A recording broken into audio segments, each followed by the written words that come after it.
This episode of Parks in the Palm Beaches is brought to you by Discover the Palm Beaches and by the award-winning Palm Beach County Parks and Recreation Department. On this episode of Parks in the Palm Beaches, it's all about history, art, and culture. We'll show you a slice of the Orient at the Murakami Museum and Japanese Gardens and travel back in time to the Pioneer Farmstead Day at Riverbend Park here in beautiful Palm Beach County, Florida.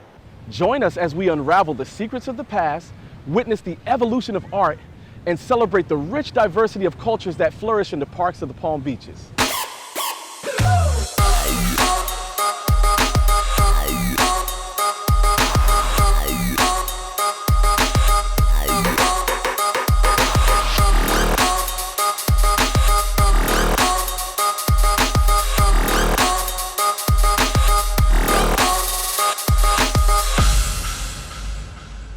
Welcome to a place where tranquility, beauty, and culture intertwine.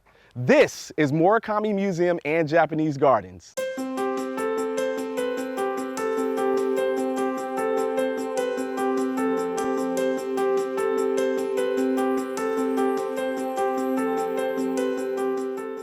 Join us as we take you on a fascinating journey into the heart of Japanese culture, art, and nature.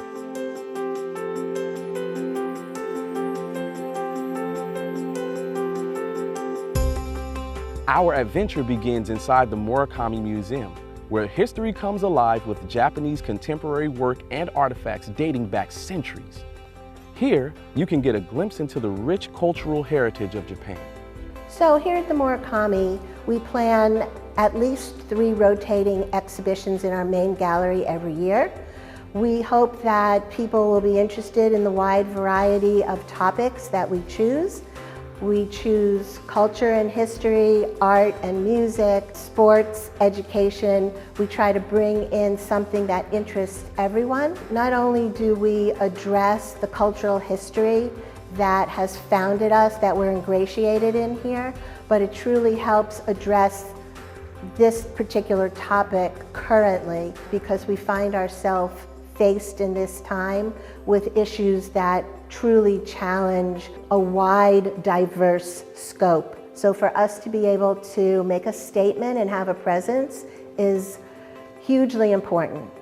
Beyond its exhibits and gardens, the Murakami Museum offers a wide range of cultural classes, workshops, events, and activities.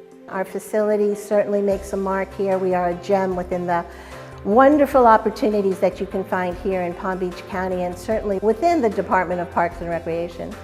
This unique cultural institution combines a museum with captivating exhibits and breathtaking gardens that showcases the beauty of traditional Japanese landscaping. Whoa, check this out.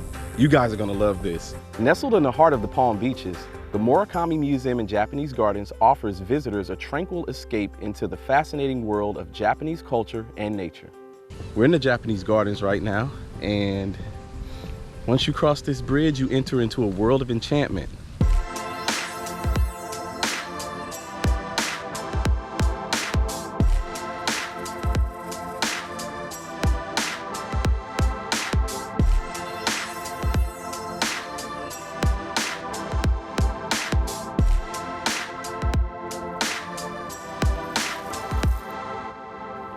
The Murakami is a place where history, art, and nature harmoniously converge, leaving visitors with an unforgettable and enriching experience.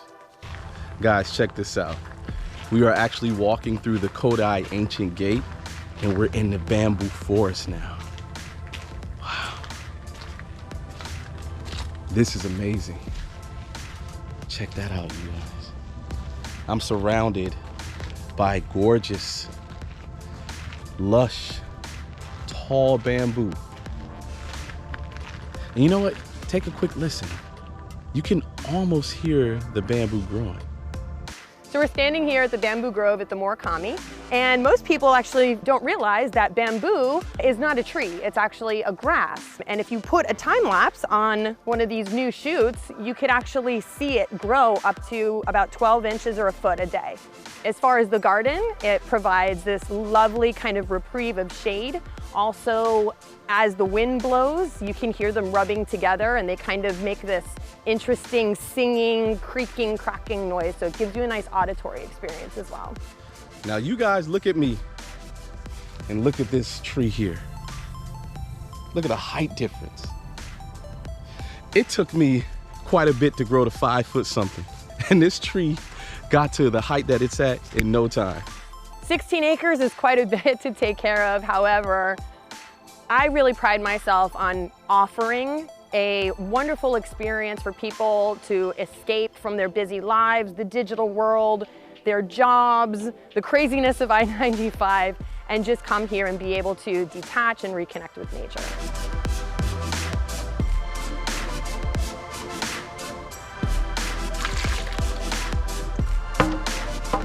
So what you guys just witnessed there is called a shishi odoshi, or the deer chaser. When that water fills up, it dumps the water out of that bamboo and the back of it smacks against the rock, and it actually chases animals away from the garden.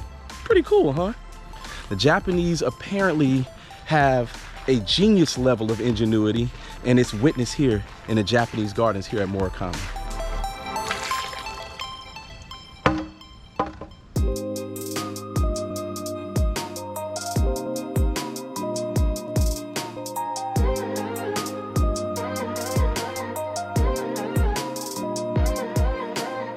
I just love how the Japanese tell stories through their architecture in the gardens.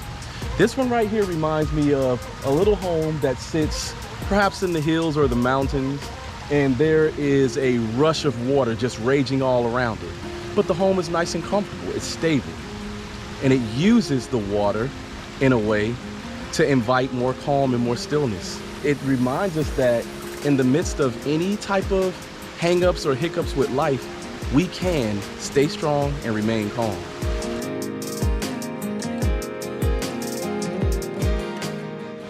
Waterfalls are such an integral part of Japanese culture, and in sculpting gardens here at the Murakami Museum in Japanese Gardens, they actually took painstaking care to make sure that waterfalls were here, and that they remind us that everything that goes up must come down, but everything that goes down eventually works its way back up. This waterfall is an everlasting flow of water. It never runs out of water, it never runs dry. It's a reminder that our lives are set up in such a way that everything continues to flow out from us and flow back into us. So we got to be extra mindful of what we put out and what we intake.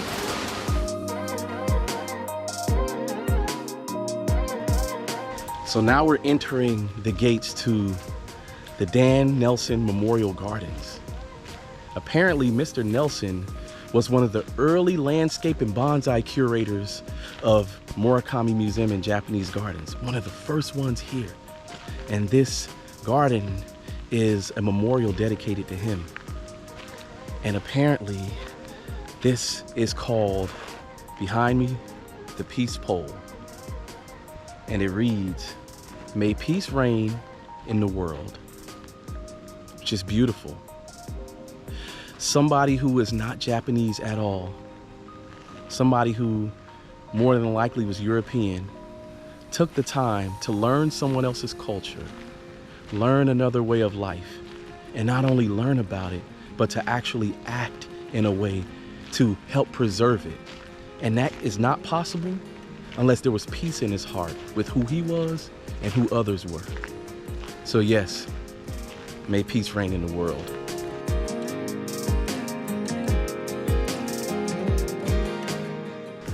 So as we exit the gardens through the south gate and head over to the bonsai trees, I'd like to remind everybody that this entire world is a garden. The entire planet is a garden, and we're all curators. And one thing I love about the Japanese is that they make it very clear that we all are curators of the world's gardens.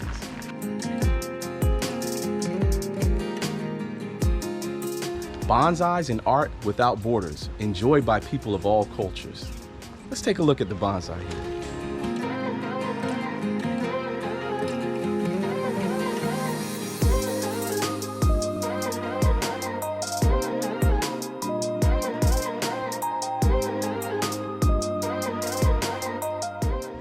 We are now at the Yamato Khan. This is the actual original building of the museum built back in the late 1970s. This is where art and culture meet history.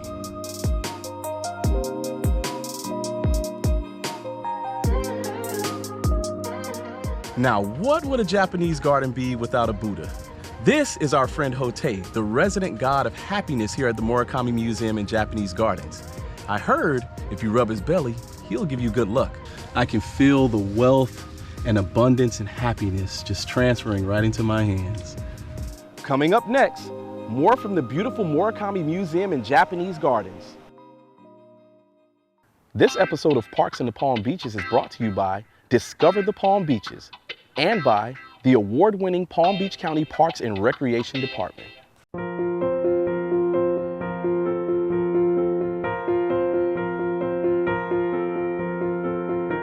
In 1903, Joe Sakai established the Yamato Colony, a small settlement of Japanese pioneers, some of whom would engage in agriculture, introducing new crops and farming techniques to revitalize the region's agriculture.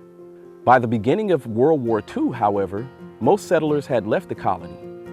In 1942, the U.S. government confiscated the land for a military installation.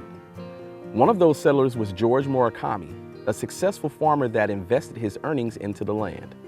He generously donated his land to the people of Palm Beach County, which contributed to the establishment of the Murakami Museum in 1977. Today, we are celebrating the tradition and harmony of Obon at the Murakami Museum and Japanese Gardens.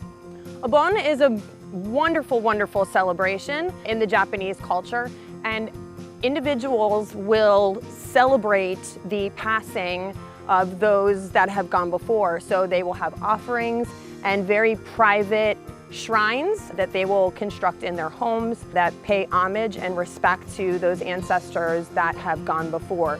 They'll have offerings, hoping that those spirits will come and visit. And then there's typically a lantern lighting ceremony where lanterns are created, and we will be floating ours across our lake with some taiko drum performances and just enjoy a wonderful day here. Coming up next, the amazing sights and sounds of taiko drums. This episode of Parks in the Palm Beaches is brought to you by Discover the Palm Beaches and by the award-winning Palm Beach County Parks and Recreation Department. Get ready because it's time for Fushu Daiko.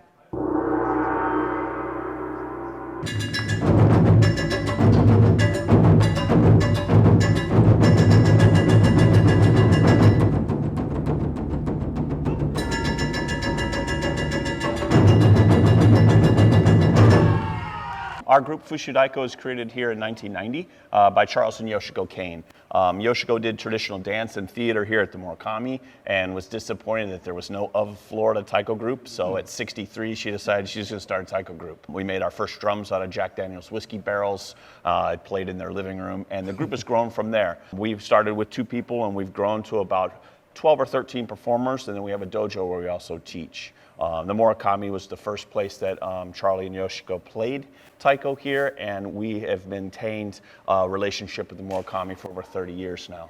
Fushu Daiko is the 9th oldest taiko group in North America.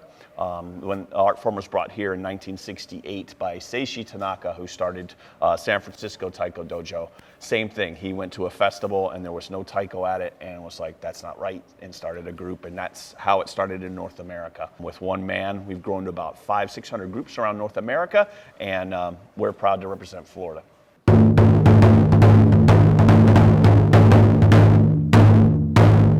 Now this is a drum. What do we got here, Ben? Thank you. This drum is very special to us. This is our biggest centerpiece drum. It's our Odaiko, and we call it Godzilla. I can see why. It's huge. Godzilla is 48 inches opening and 6 feet deep, and it stands about 8 feet tall.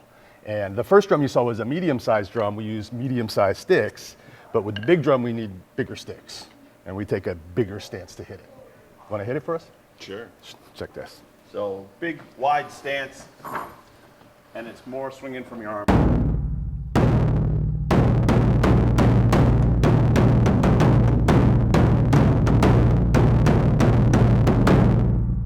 This metal instrument we call a cannon. It's essentially a 3-tone bell.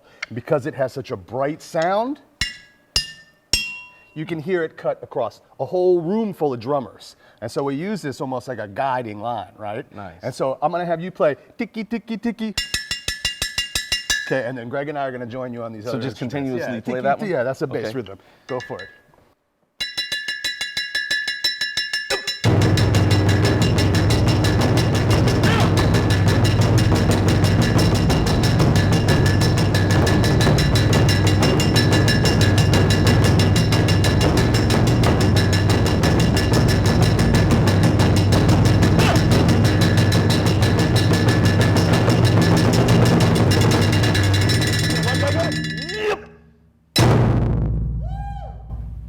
Great, man. This is, wow. Can I have this?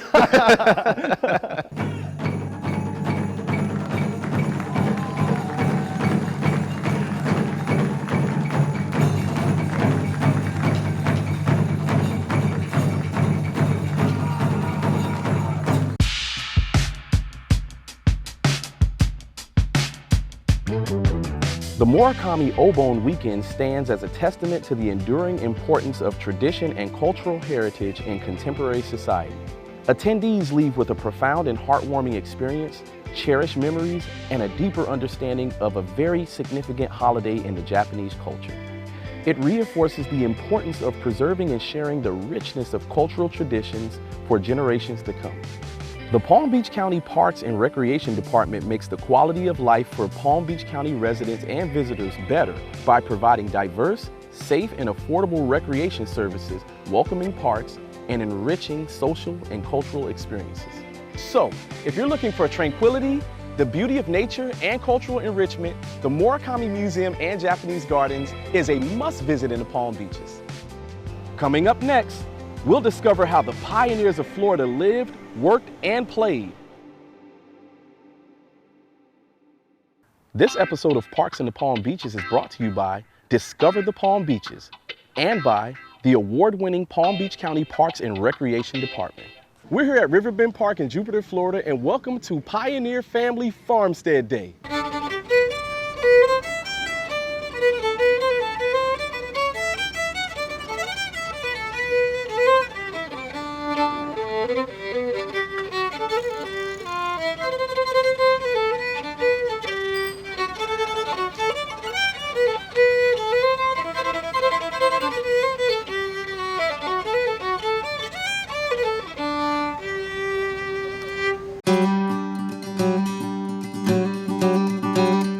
Now, what's more Florida than squeezing some juice from some sugar cane? Lynn, what we got here?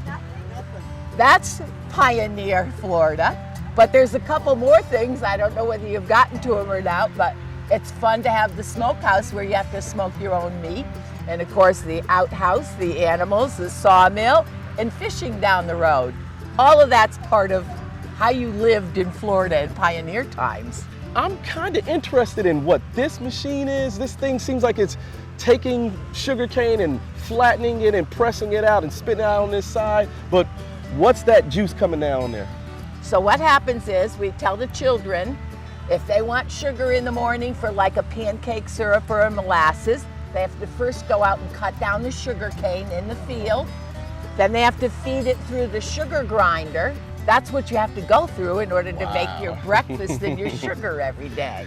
Now you're gonna start to move that all the way around until it's flattened on the other side. And put these muscles to the test. And now you have to go taste your wares. Not sweet enough. Not It's perfect, sweet enough. actually. It's perfect. But Tastes now you're gonna take that bucket up to that cauldron and you're gonna make a fire and you're gonna boil it all down until it's reduced to something very thick like molasses. good. I think I'm gonna go to the grocery store.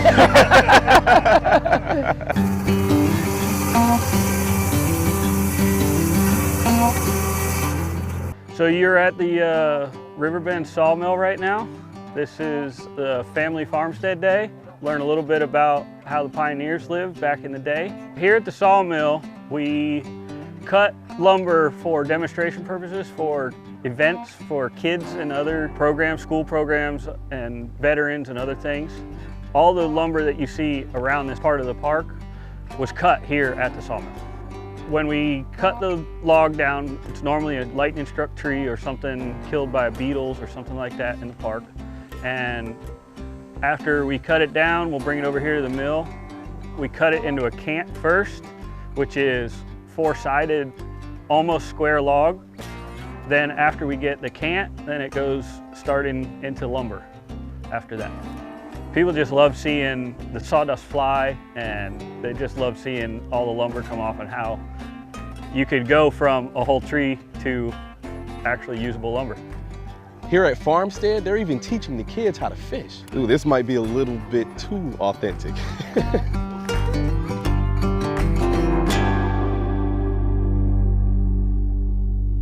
Thanks for watching Parks in the Palm Beaches. Y'all come back now, yeah?